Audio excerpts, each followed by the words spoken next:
মৃত্যু দান করে। ময়দানে মাহশরে প্রত্যেক বান্দাকে ওই আমল এবং ওই আকীদার উপরে ওঠানো হবে যেই আমল করা অবস্থায় আমাদের মরণ হবে। মুসলিম শরীফের 7413 নম্বর হাদিসে আল্লাহ রাসূল বলেন, ইবআসু কুল্লু আবদিন আলা মা মাতা আলাইহি। আমার উম্মতেরা শোনো, কিয়ামতের মাঠে প্রত্যেক বান্দাকে ওই অবস্থায় ওঠানো হবে যেই অবস্থায় তার মরণ হবে। তিরমিজি শরীফের 2362 নম্বর হাদিস, তাহইয়াউনা কামা তামুতুনা ও তামুতুনা কামা তাহইয়াউনা। আল্লাহর রাসূল বলেন, আমার উম্মতেরা শোনো, লা ইলাহা ইল্লাল্লাহ দাখালাল জান্নাহ, ওই ব্যক্তি আল্লাহর জান্নাতে প্রবেশ করবে। আবু দাউদ শরীফের 3119 নম্বর হাদিসে আল্লাহ রাসূল বলেন, লাকিনু মাউতাকুম লা ইলাহা ইল্লাল্লাহ। আমার উম্মতেরা, তোমরা তোমাদের মৃত্যুবরণকারীদেরকে লা ইলাহা ইল্লাল্লাহ তালকিন করো। এই কালিমা তালকিন কেন করতে হবে? তাসহিহুল হাদিস বিল হাদিস আও তাওদীহুল হাদিস বিল হাদিস। এই হাদিসের ব্যাখ্যায় সহিহুত তারগীবের 3004 নম্বর হাদিস আমরা শ্রবণ করব। আল্লাহ রাসূল বলেন, লাকিনু মাউতাকুম লা ইলাহা ইল্লাল্লাহ ফাইন্নাহু মান কানা আখিরু কালিমাতিহি লা ইলাহা ইল্লাল্লাহ ইনদাল মাউতি দাখালাল জান্নাহ ইয়াওমান মিনাদ দাহরি ওয়া ইন আসাবাহু ক্বাবলা যালিকা মা আসাবা। আল্লাহ রাসূল বলেন, আমার উম্মতেরা, তোমরা তোমাদের মুমূর্ষ ব্যক্তিদেরকে কিংবা তোমরা তোমাদের মৃত্যুবরণকারীদেরকে লা ইলাহা ইল্লাল্লাহ তালকিন করো। কারণ হলো, আমার যে উম্মতের মরণের সময় সর্বশেষ কথা হবে লা ইলাহা ইল্লাল্লাহ দাখালাল জান্নাহ, আমার ওই উম্মত আল্লাহ তাআলার জান্নাতে দাখিল হবে। ইয়াওমান মিনাদ দাহরি ওয়া ইন আসাবাহু ক্বাবলা যালিকা মা আসাবা। যদিও ইতিপূর্বে সে যত বড় গুনাহ করুক না কেন। এই হাদিসগুলো থেকে অল আযহার মিনাশ শামস, সূর্যের আলো থেকেও আরো পরিষ্কার ভাবে অনুধাবিত হয় যে আমার এবং আপনার জীবনের সর্বশেষ কথা যদি কালিমায়ে তাওহীদ বা কালিমায়ে শাহাদাত হয়, তো আল্লাহ তাআলা নিজ জিম্মায় আমাকে আপনাকে জান্নাত পর্যন্ত পৌঁছে দিবে। তবে তালকিনের ক্ষেত্রে কালিমা পড়ার ব্যাপারে তাকিদ দেওয়া যাবে না, জোর করে পড়ানো যাবে না, জবরদস্তি মূলকভাবে মুমূর্ষ ব্যক্তিকে এই কালিমা পড়ানো যাবে না। তিরমিজি শরীফের 2361 নম্বর হাদিসে আল্লাহ রাসূল বলেন, লাকিনু মাউতাকুম লা ইলাহা ইল্লাল্লাহ ওয়া লা তামান্নুহু। আমার উম্মতেরা, তোমরা তোমাদের মৃত্যুবরণকারীদেরকে লা ইলাহা ইল্লাল্লাহ তালকিন করো, ওয়া লা তামান্নুহুম, তবে জোর করা যাবে না, জবরদস্তি মূলকভাবে এই কালিমা পড়ানো যাবে না। জোর করে এই দামি কালিমা মুমূর্ষ ব্যক্তিকে কেন পড়ানো যাবে না? জামিউল আহাদিস, বিখ্যাত একটি হাদিসের কিতাব, এই কিতাবের 18579 নম্বর হাদিসে আল্লাহ রাসূল বলেন, লাকিনু মাউতাকুম লা ইলাহা ইল্লাল্লাহ ওয়া লা তামাল্লুহুম ফাইন্নাহুম ফি সাকারাতিল মাউত। আল্লাহর নবী বলেন, আমার উম্মতেরা, তোমরা তোমাদের মৃত্যুবরণকারীদেরকে এই লা ইলাহা ইল্লাল্লাহ তালকিন করো, ওয়া লা তামাল্লুহুম, তবে তাকিদ দেওয়া যাবে না, জবরদস্তি মূলকভাবে জোর করে এই কালিমা মুমূর্ষ ব্যক্তিকে পড়ানো যাবে না। কেন পড়ানো যাবে না? ফাইন্নাহুম ফি সাকারাতিল মাউত, কারণ ওই সময় মুমূর্ষ ব্যক্তি মৃত্যু যন্ত্রণার হালাতে থাকে।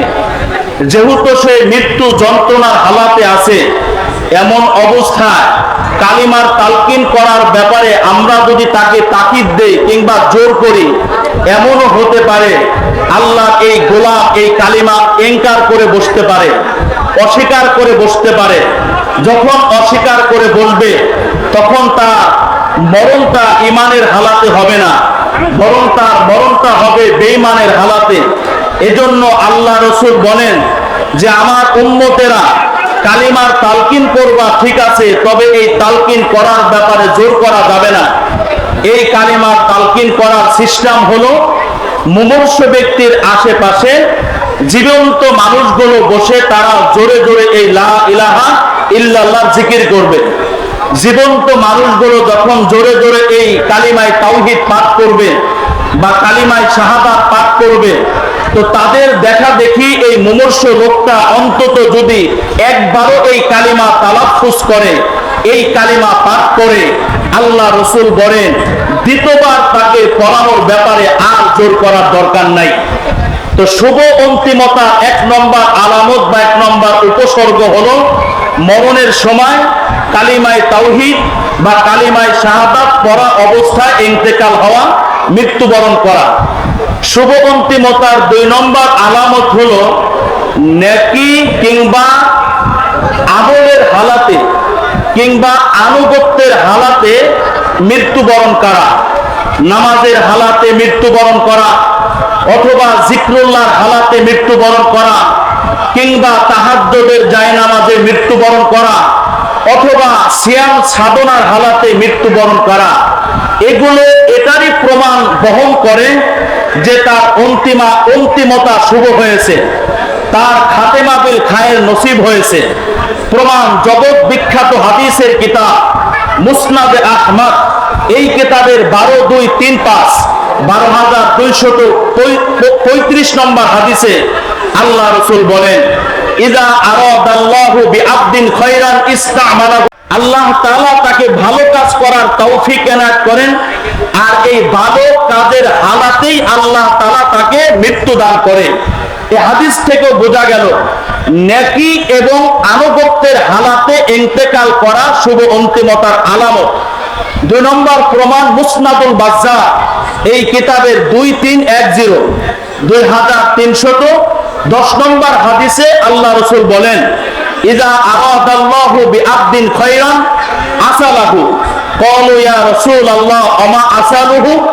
আল্লাহর নবী বললেন যে আল্লাহ তাআলা যখন কোন বান্দার ব্যাপারে কল্যাণ সাধন করার ইচ্ছা পোষণ করেন, তখন আল্লাহ তাআলা তার এই বান্দাকে মাহবুব আলাল মাহবুব বানিয়ে নেন, তাকে অতি প্রিয় বানিয়ে নেন।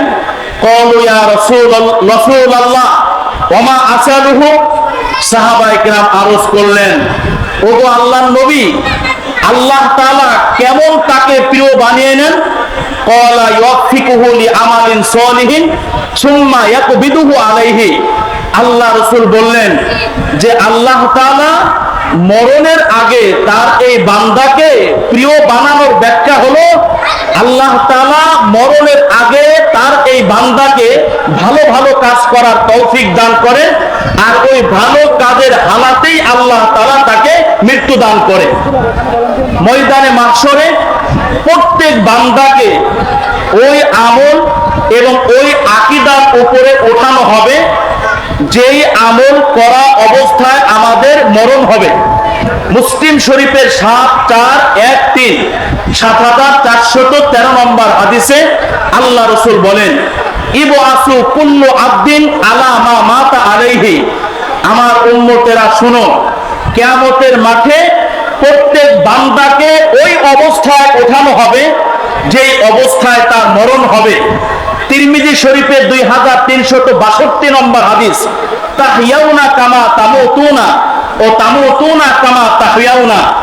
আল্লাহর রাসূল বলেন আমার উম্মতেরা শোনো, মরণ যদি তাহাজ্জুদের জায়নামাজে হয় তো আল্লাহ তাআলা ওই হালাতে আপনাকে কবর থেকে ওঠাবেন, অথবা আমার আপনার মরণ যদি হয় তাজাল্লি প্রাপ্ত খানায়ে কাবায়ে মুকাররমা প্রদক্ষিণ করার সময় তালবিয়া আল্লাহুম্মা লাব্বাইক লা শারীকা লাকা লাব্বাইক ইন্নাল হামদা হামদা ওয়ান্নে মাতা লাকাওয়াল মুলক।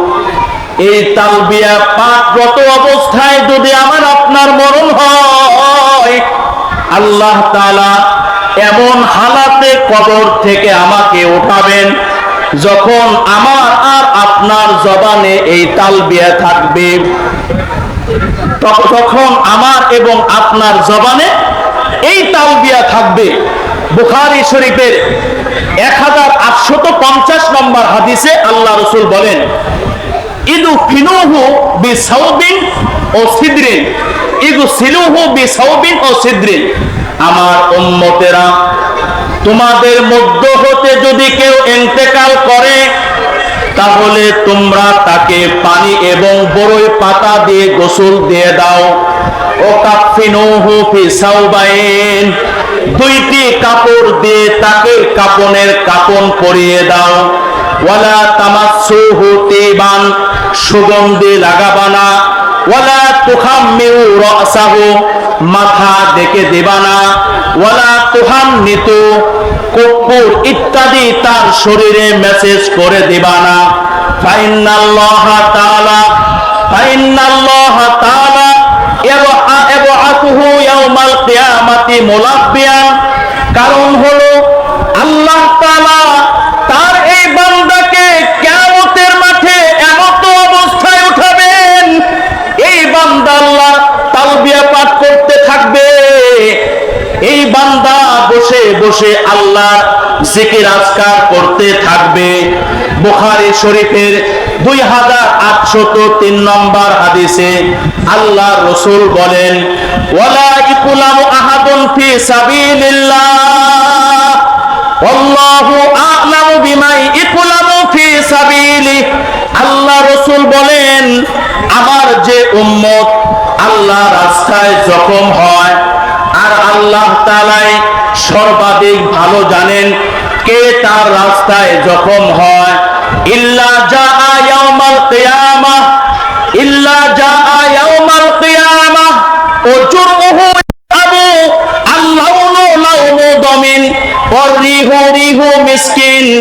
ময়দানে মাহশরে এই শহীদ যখন আল্লাহর আদালতে দাঁড়াবে, তখন তার জখম থেকে রক্ত গড়াইতে থাকবে।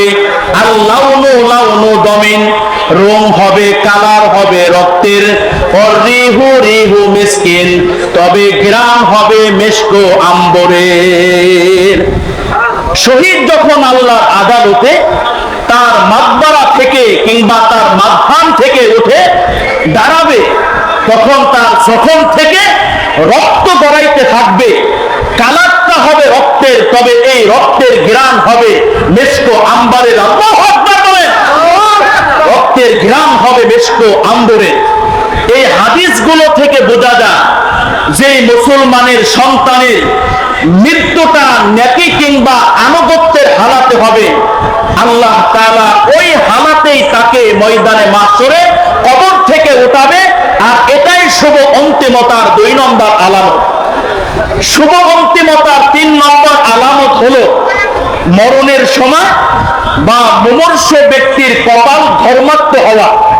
এই যেমন আমার কপাল বেয়ে বেয়ে ঘাম ঝরে যাচ্ছে, তো মুমূর্ষ ব্যক্তির কপাল যদি ঘর্মাক্ত হয়, এই ঘর্মাক্ত হওয়াটা প্রমাণ করে যে এই মুসলমানের সন্তানের জীবনের শুভ হয়েছে, তার খাতেমা বিল খায়ের নসিব হয়েছে। ঈমানের হালাতে আল্লাহ তাআলা তাকে মরণ দান করে